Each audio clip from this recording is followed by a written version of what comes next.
Hello అందరికీ good morning. ఇలాంటి సమ్మర్లో మార్నింగ్ లేచేసరికి చల్ల గాలి వర్షం వస్తే ఎంత సంతోషంగా ఉంటుందో మాటల్లో చెప్పలేమండి.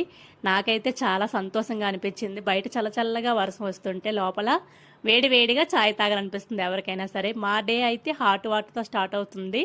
నెక్స్ట్ చాయ్ తీసుకుంటాము. పిల్లల లంచ్ బాక్స్ కానీ నైటే శనగలు నానబెట్టి ఉంచుకొని మార్నింగ్ విజిలేయించేసాను.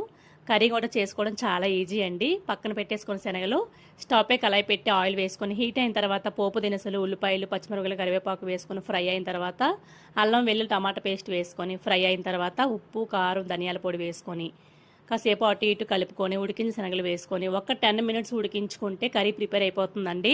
నార్త్ సైడ్ ఉండి ఇవన్నీ తినడం మాకు కూడా అలవాటు అయిపోయింది. కానీ చపాతీ పూరితో సూపర్గా ఉంటుంది. లంచ్ బాక్స్ అయితే ప్రిపేర్ చేసి పిల్లలు అయితే స్కూల్కి పంపించేసి ఇంకా మేము కూడా ఫ్రెష్ అయిపోయి టిఫిన్ చేస్తామండి. మీ డే ఎలా స్టార్ట్ అయిందో కామెంట్ చేయండి. నచ్చితే లైక్ చేయండి. Thanks for watching.